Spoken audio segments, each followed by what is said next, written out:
Blessings, everyone. Hello, hello, hello. So happy to be back with you on Sunday Night Alive after a 6-week hiatus. But I am back in my home and back in the groove, and so happy to be resuming this wonderful forum that we have to have conversation and dialogue. Well, no dialogue, it's probably a monologue, but at any rate, to talk about conversations that matter and how to live a more spiritually grounded, happy, free, creative, positive life. So if you're here with me, please use the chat room to say hello. I love seeing your faces always. And our topic tonight is navigating change with elegance. It seems to be continue to be a quite important conversation for the world, and always an important one, a spiritually important conversation, because as we all know, change is the name of this game. Change is the name of the game.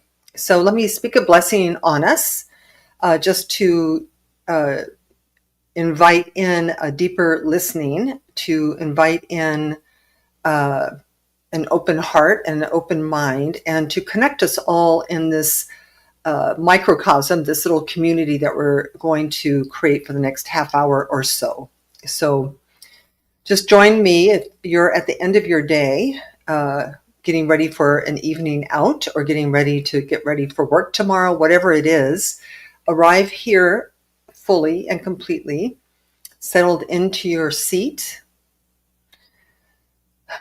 taking a breath, an inhale and exhale, releasing any stress or tension in your body or your mind or anywhere else it might be. As I simply recognize that we have been called here together by a kind of a divine appointment, that we're here to recognize and remember that we are more than our bodies, more than the world, more than what's going on in the world, more than all of that. We are powerful creators. We're unique, individualized expressions of the love intelligence that governs this universe. And so I bless our time together, calling it good, knowing that it is perfect and whole even as we begin. And so with excitement and anticipation, we let that be. And so it is. Amen. So it is. So the world continues to change at a very rapid pace, very rapid. And for many of us, this has been it's a very complicated time to be alive, a very complicated time to be spiritual, actually, because even the most spiritual among us, even the most connected among us, are finding themselves a little teetering on the edge of fear, doubt, and worry, teetering a little bit on the edge of victimhood, feeling like victims, teetering a little bit on the edge of feeling helpless to change anything or to fix anything that we may deem is going on in the world. Now, the truth is, for me, that I expect and really demand almost that my spirituality renders me unbotherable by what's going on in the world. Unbotherable does not mean I don't care, does not mean it's not real, does not mean there's nothing to do. Just means that ultimately, we'll get to this really at the end of today, but really my faith and belief in God or spirit or love intelligence or the quantum field of unlimited potentiality, whatever, or as Ernest Holmes called it, the thing itself, that my faith in that leaves me at peace, knowing that everything will work out in the end, that everything, though messy, doesn't mean it's not working, doesn't mean something good is not happening, doesn't mean that the world is going to hell in a handbasket. It doesn't mean that to me.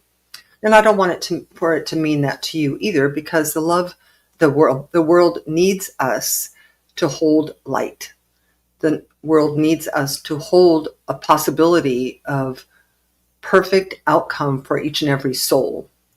Now, I kind of want to put this in perspective a little bit, so bear with me, but I'm amazed at these statistics because they speak to not only the inevitability of change, but the inevitability of massive, fast change that we can no longer pretend we don't know about because the internet and the media reaches us all.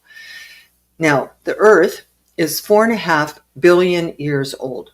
4.5 billion years old. That's a very old place. And also, just keep in mind, I didn't check the statistic for the universe, but we're also just one little tiny planet in a massive universe. So we're really like the head of a pin in many ways if you were able to view the entire thing. The modern anatomically correct human being is about 300,000 years old. So now we're measuring 300,000 years against 4.5 billion years. It's a very, very short period of time, but it even gets shorter. So the dawn of civilization, meaning commerce and industry and business. So the modern world, the dawn of civilization is about 10,000 years old. And that's not very old. I mean, it's just another little drop in the bucket for the entirety of what we're looking at. So with that in mind, everything you and I know, everything we know, airplanes, televisions, light bulbs, the internet, ATM cards, cell phones, the mail, everything mobile cell phones, everything we know, everything we use is less than 200 years old. 200 years. So that speaks to the rate at which human beings, the rate at which you and I are embracing the innate intelligence that we did not create, but are discovering and using, just like electricity, and the speed at which we are creating more, making more use of what's already here. So it's just a very, very short period of time. Now, I love this quote by Sadhguru, who he says, "We are the most comfortable generation." Well, I think I have a typo in there. Anyway, we are the most comfortable generation to have ever lived on this planet. The rub is that we are not the most joyful, not the most loving, or the most peaceful. Why is that? It's a very, very important question. That if we're so comfortable, we never have to leave our house. We have Instacart, we have Amazon, we have food, we have cars, we're comfortable, but not joyful, not loving, and not peaceful. Why is that? Well, I think it deserves our exploration, because change is inevitable. And if this 200 years looks like this, what do you and I think the next 200 years is going to look like? It's going to be off the chart, boom, boom, boom, boom, boom, because there's more people being connected, more. There's always just more. Now, not only is change inevitable, but so some of this change we create, we make it, we change jobs, we change spouses, we change clothes, we change, right? We reinvent I've reinvented myself probably 4 or 5 times in this lifetime. And I'm kind of a person who likes that. Not everybody is a person who likes that, but I am. But if we cannot find a way to deal with the changes in our lives, either self-created or initiated by someone else around us, that the change that affects us, if we can't find our way out of worrying about it, doubting it, fearing it, it's not going to be a very pleasant journey for anyone. It's also important here. I think there is a higher why. And I think the higher why is because the world, so human beings have not proven themselves to be particularly, I don't know what the right word is, particularly skillful at marrying love, art, beauty, nature with human aspiration, economy, materialism, capitalism, governments.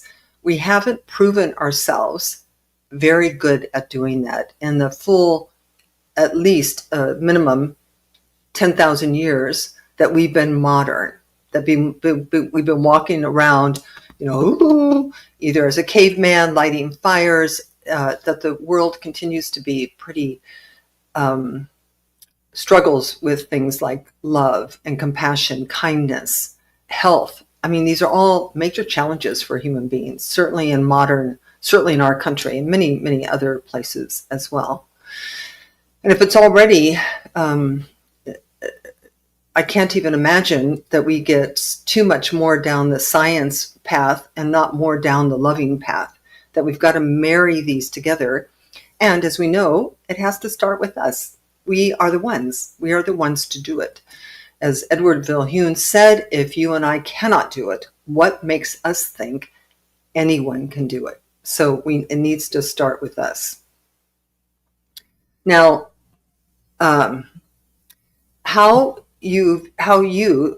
we need to make this personal. So you could ask yourself, and right now you could just check in and see, how upset are you by the world right now? How upset are you by the news? How upset are you by what's going on? And I don't mean being upset about it only means, where is it robbing you of your joie de vivre, your love of life? Where is it robbing you of your happiness, your peace, your calm, your equanimity, your ability to enjoy this life that you're living? That's really the question. It also doesn't mean that being happy, joyful, compassionate, kind, and loving your life doesn't mean you do nothing. It doesn't mean you don't want something different. I mean, I desperately want more love in this world. I desperately want healthier people. I desperately want us all to find a way to love each other and support each other and stop killing each other and stop killing animals and to save our rainforests. I want all of that. But I realize something, which is that in my misery, I would not be able to lift the world. Abraham Hicks said, in your joy, you offer the world joy. In your pain, you offer the world pain. In your anger, you offer the world anger. I implore us as seekers of a spiritual way of living, that we draw the connection between how the world is and us, and that we work on us. We work on how we are, and then the world will kind of take care of itself if enough of us do that. So how viewing the world, how you view the world, is not an inevitability. It's not, well, of course, everyone feels the way I do. No, not everyone does feel the way you do. Each one of us has an approach which is a conditioned perspective. And ultimately, you are the author of your conditioned perspective. And that can change at any time by choosing or unchoosing, So if you are being held hostage by what you have authored yourself, if you make the connection that your approach to life is you authored it, and if it's bothering you, then change then change what you're authoring. It reminds me of a story of this man who painted in the foyer of his house. You walked in his front door and there was a big wall, and on that wall he painted a tiger. It's this beautiful tiger.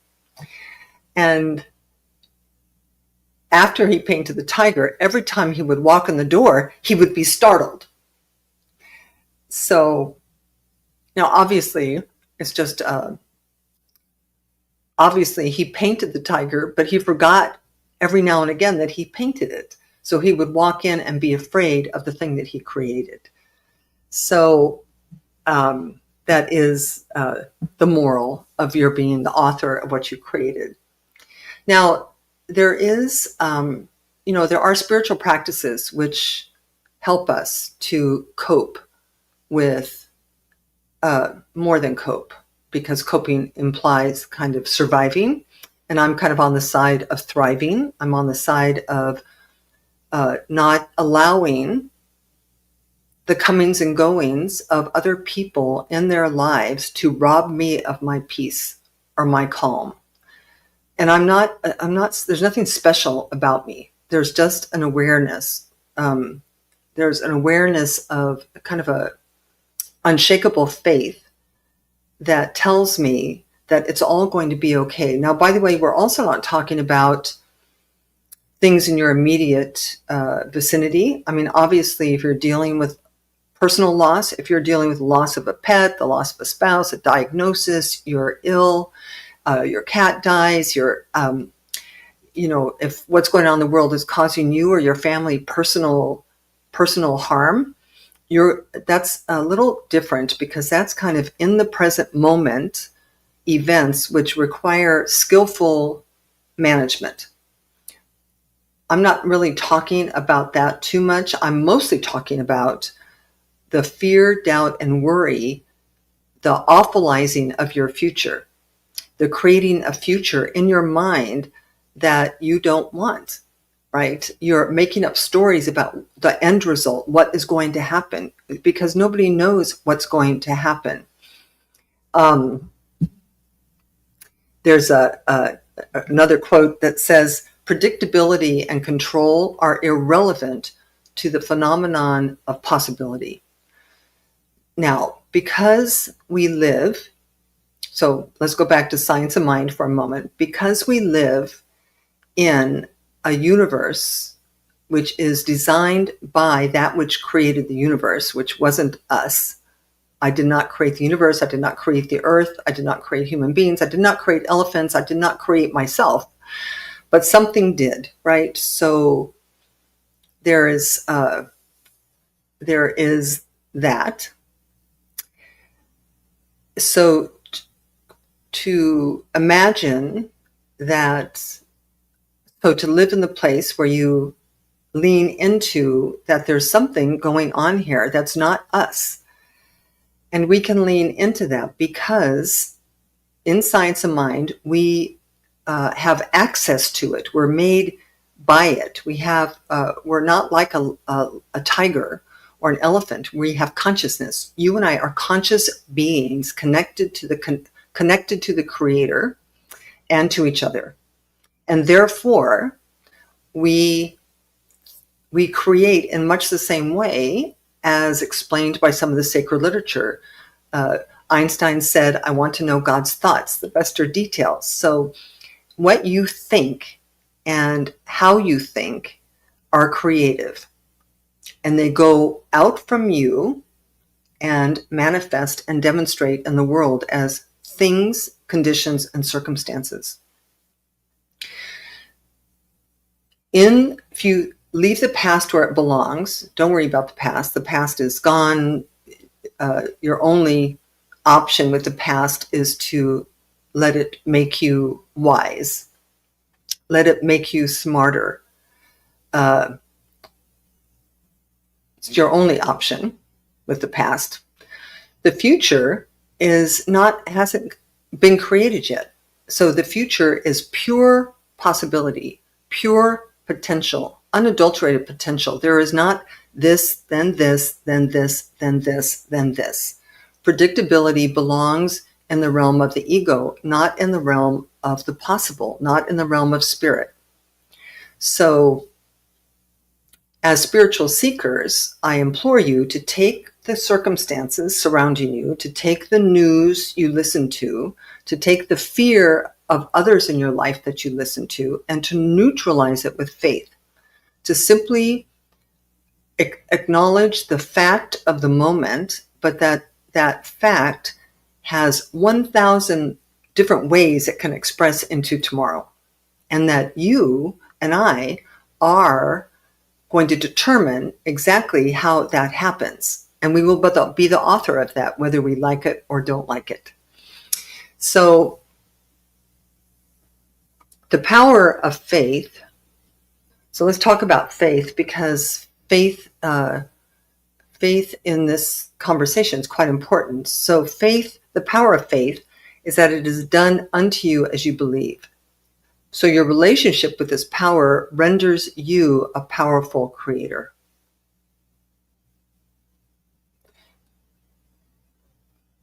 Your relationship to this power of faith, and a power greater than you, that knows us, that is connected to us. And it's not like a person. It's actually so much more cooler than a person. It's a kind of a process with a personality that is imbued in creation. But it is that connection between us that, there are 8.5 billion people on the planet right now. All of us created by the same thing. All of us. Doesn't matter, saint, sinner, spiritual person, not a spiritual person, Italian, Irish, English, no borders. We're all made of the same love stuff. And we're all caught in the conditioning of the world, all of us. And as we mature in consciousness, we have different priorities. We make different choices. We spend our time, our money, our resources differently. And that's what the world needs. But the world needs us to be awake to the moment, and then to choose and architect that future exactly the way that we want it. So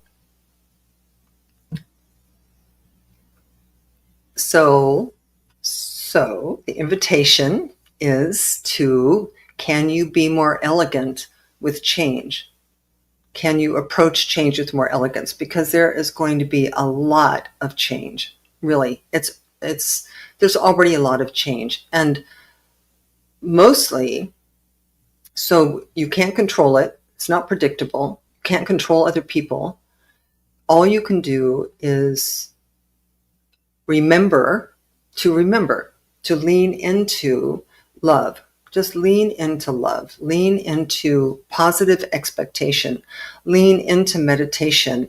Lean into prayer. Lean into sending out light. Lean into being a beacon of light for your friends and your coworkers and your family. Now, does this mean you argue with them? Because they're going to argue with you. When you say, everything's going to be okay, let's be happy, let's be peace-filled, let's be calm, some of them are going to say, are you out of your mind? Don't you see what's going on? And of course, I was reading little Yahoo bites today, and it's in rented print, whoever's writing these things, say that everyone's worried about their 401ks and retirement, Social Security. Do you realize how upset? If I ain't worried about those things, I would walk around being upset all the time. Who wants to do that? You don't want to do that. So just have faith that it will all work out. One strategy, so Kate Miller, I see everyone look at what Kate Miller has said. Yes, to stay in the light and to continue and to do what is yours to do. If there's something for you to do, whether it's to march, to protest, to write letters, to counsel people, to whatever it is, hold the light. Do it from a place of unconditional love, of wanting to plant the seeds of peace rather than the seeds of war. Just do it. And your life will make a difference. Will you see a radical turnaround in your lifetime? I don't know. I'm hoping to, but it doesn't stop the little things that you can do right now. So that's really my Sunday Night Alive for tonight. If you are a light worker out there and you're doing good works with your leaning into your faith and your belief, helping other people to find the same, I applaud you. Please keep doing that. If you're someone who is really, really worried right now and scared and feeling puny and small, don't do that, because you're not puny and small. Don't believe you're puny and small, because the power of faith is that it's done unto you as you believe. You want to affirm for yourself, I am a powerful co-creator. I am able to make life-affirming decisions. I am safe. I will always have food, housing, clothing, comfort. You affirm that, because affirming it, stating it, accepting it is actually how it comes to be. The whole universe is a creation of humans. Humanity has created the universe we live in. You have created the universe you live in, and we get to choose at any single moment in time to create something else. Create something else for yourself and create it for other people as well. Yes? Yes. So hopefully you have a little food for thought. If you don't know me, my name is Reverend Denise Schubert. I probably should have started with this. I am an ordained religious science minister, currently working for the Cape Coral Center for Spiritual Living. Very happy doing that, continuing with Sunday Night Alive. You can go to my website if you would like more information or to communicate with me or whatever it is you want to do. And if you want to support this ministry with your love offerings, if you get value through or your donations, you can do that through PayPal, Venmo, Zelle, or my website, and I appreciate and welcome them always. But for now, this concludes the first Sunday Night Alive in 6 weeks. I did shift it till 5 p.m. on Sundays, so that will be our time on an ongoing basis. Always reach out to me at revdschubert@gmail.com if you have any questions or just want to connect for any reason whatsoever. I love hearing from you. I am part of your spiritual family. So I'm going to pray us out. So even though you're not talking and I can't see you, you can send to me on the unseen side of life your prayer requests, anything you want. I'm going to assume in this moment that you're wanting peace of mind, that you would love to believe that everything's going to turn out okay.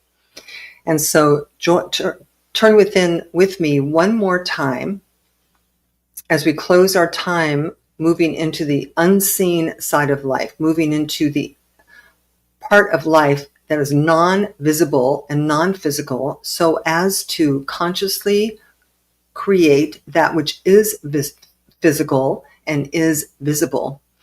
And we start by recognizing God or spirit. We start by recognizing that there is a power and a presence that undergirds, cradles, and is in back of all things.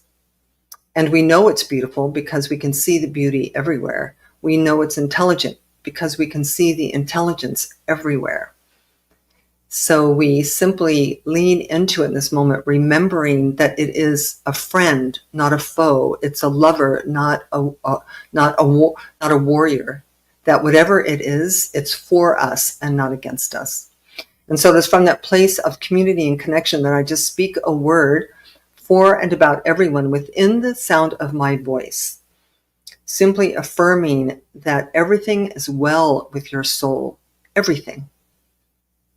That there is within each and every one of us something that is indestructible, unharmable, eternal, birthless, deathless, and powerful.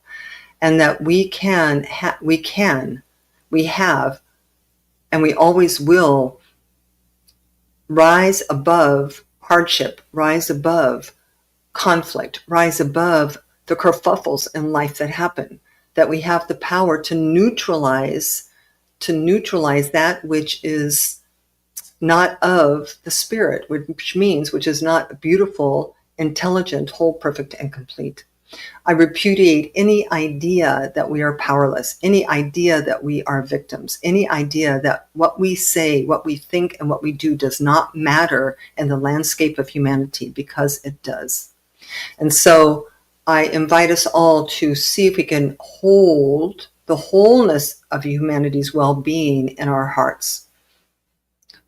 That doesn't mean you have to do anything. It's just holding it, holding the well-being of every human, holding the well-being of every animal, holding the well-being of every plant, of everything. And knowing that the how to make sure well-being is the birthright of everything and everyone is to hold it. The universe knows how to do it. Ours is the what, the universe handles the how. And so in advance of the peace, I give thanks. In advance of the calm, I give thanks. In the advance of the resolution of all conflicts in your life, I give thanks. So just simply join with me in accepting the fulfillment of the prayer, prayed in faith, knowing that it is done unto us as we truly, truly, truly believe. And so with that, with positive expectation and accepting the fulfillment, we give thanks. And so it is. Amen. Amen. All right, beloveds, happy April to you. And I will see you next week at 5 p.m. Peace and blessings. Be well.